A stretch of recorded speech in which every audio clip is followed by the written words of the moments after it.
Kembali di dua arah kita akan melihat bagaimana hasil survei atau jajak pendapat yang dilakukan oleh Litbang Kompas pada tanggal 4 hingga 5 Agustus 2020 dengan pertanyaan kepada publik atau responden apakah berbagai kebijakan yang dikeluarkan oleh pemerintah berdampak positif pada perekonomian masyarakat. Hasilnya adalah sekitar 56,8% responden menyatakan ya, ada dampak positif pada perekonomian masyarakat dari kebijakan yang dikeluarkan pemerintah. Sementara 38,2% responden menyatakan tidak ada pengaruhnya dan 5% responden menyatakan tidak tahu.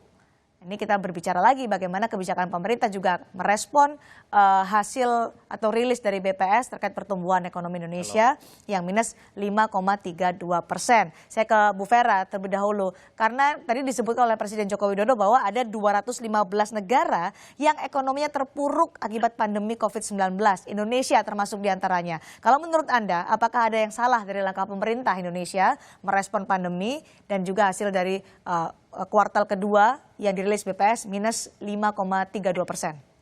Iya, kita tahu bahwa ini ada terjadi dan ini sudah menjadi pembicaraan umum, keterlambatan dalam pencairan program ekonomi nasional, pemulihan program Indonesia PEN itu sendiri juga sampai saat ini juga banyak tumpang tindih antara kementerian dan satu kebijakan lainnya yang saat ini sudah pernah kita ungkapkan juga di dalam rapat-rapat di DPR kenapa itu bisa terjadi, dan keterlambatan dalam pencairan lainnya dan keterlambatan dalam program restruct maupun relaksasi yang ada di dunia perbankan maupun dari dunia dari usaha kecil menengah sampai di bidang korporasi lainnya juga itu mengalami keterlambatan, sistem pencairan yang terlambat dan kinerjanya lambat berarti ya?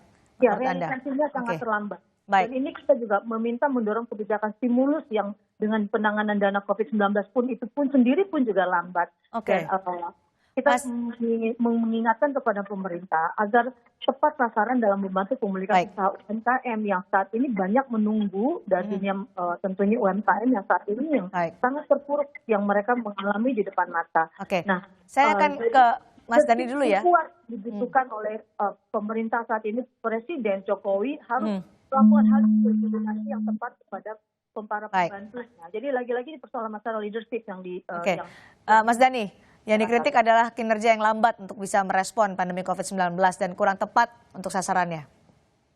Ya tentu, itu juga kita akui ya, karena penyerapan dana ini memang masih lambat. Nah oleh karena itu, Presiden mendorong agar dilakukan inisiatif-inisiatif taktis di lapangan, buat terobosan-terobosan penting. Dan kita juga harus paham, pada ini adalah masalah ya, masalah flow-nya ini adalah masalah dari mulai verifikasi data, kemudian pengajuan sampai dengan DIPA, setelah DIPA baru itu dibelajarkan di kementerian dan lembaga teknis.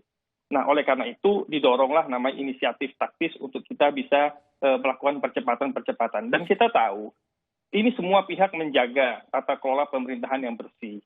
Bahwa dalam tata kelola pemerintahan bersih itu ada yang namanya administrative governance, political governance, dan juga economic governance. Nah, kita juga punya sense of crisis, tapi di satu sisi ada administrative governance yang harus kita terobos dengan inisiatif-inisiatif taktis di lapangan.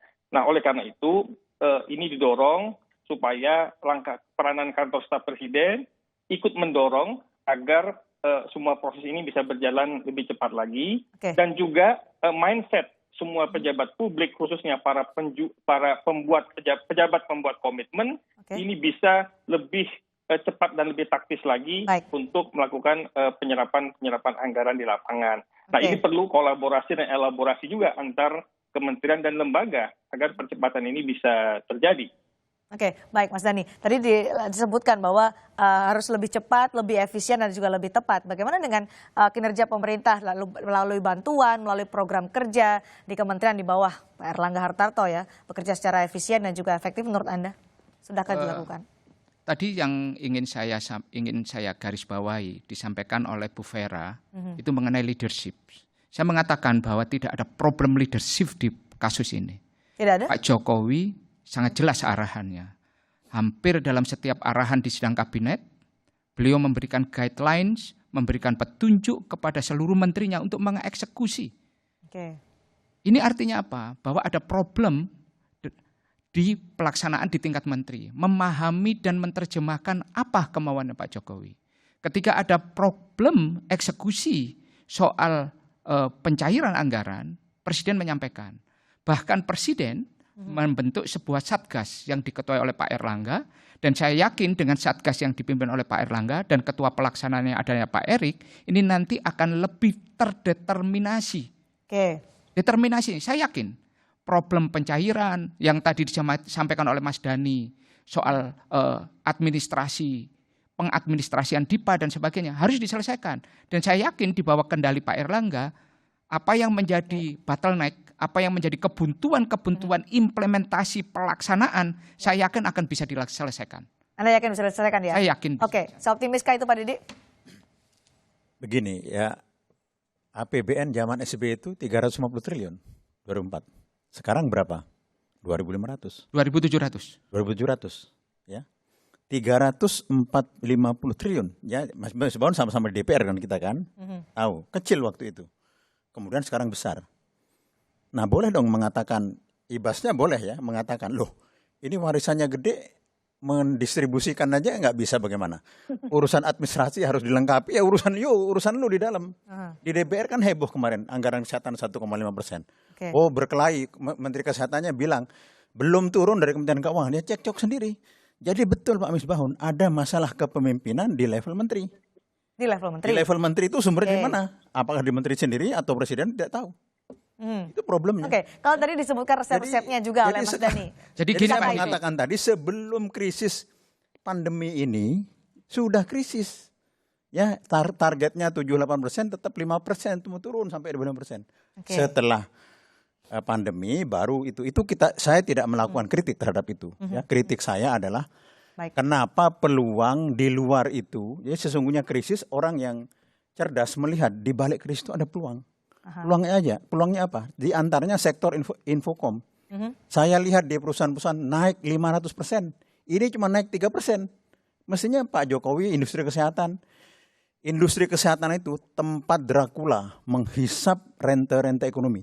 Hampir 100% diimpor. Ada kecenderungan monopoli. KPPU waktu saya melakukan itu. Sekarang kesempatannya, tapi tidak dilakukan dengan banyak. Oke. Itu problem kritik saya bukan minus 5%. Ya memang dibantu malaikat pun Pak Jokowi tidak bisa menjadikan positif. Baik. Yang salah juga Pak Jokowi minta positif. Itu yang salah perintahnya. Oke. Pak Jokowi kan minta positif sekarang. Coba dilihat di media. Ya, Mas Dhani, jadi tidak bisa menangkap peluang di tengah krisis, itu yang disayangkan oleh Pak Didi.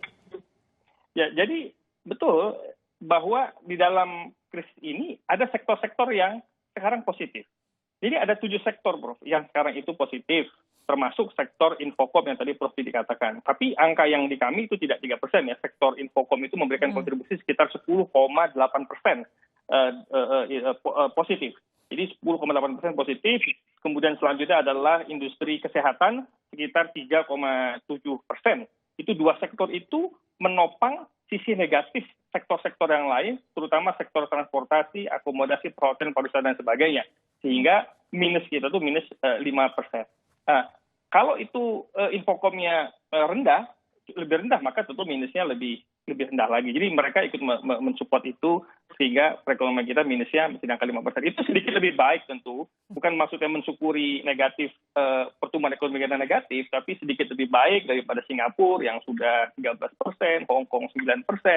Nah, kita memang masih di angka 5%, dan kita berupaya segera untuk melakukan penyerapan anggaran dengan baik, kemudian program bansos, bantuan-bantuan sosial tunai juga digelontorkan. Saat ini sudah ada 32,5 triliun bantuan sosial tunai sudah digelontorkan, dan ini akan mendorong perekonomian di sektor menengah ke bawah. Silakan Prof. Kalau Didi. saya sederhana aja, pada waktu belum krisis saja sudah masalah, nggak bisa menyampaikan target, apalagi dalam krisis. Itu aja. Oke, sebelum krisis bahkan sudah krisis, Mas Dhani. Sebelum krisis saja sudah pertumbuhan ekonomi, usaha, APBN itu lebih buruk, makin buruk. Tanya Pak Misbahun ya. Oke, Mas Dhani silakan tanggapan primernya dulu. lebih besar dibandingkan yang lalu. Ya. Baik. Dan sekarang utangnya juga lebih banyak.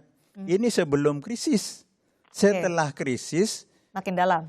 ya kita nggak akan ngomong argumen apa, pasti punya masalah. Saya beri Karena itu kesempatan. harus ada ekstra keras yang Mas Dhani. melakukan itu.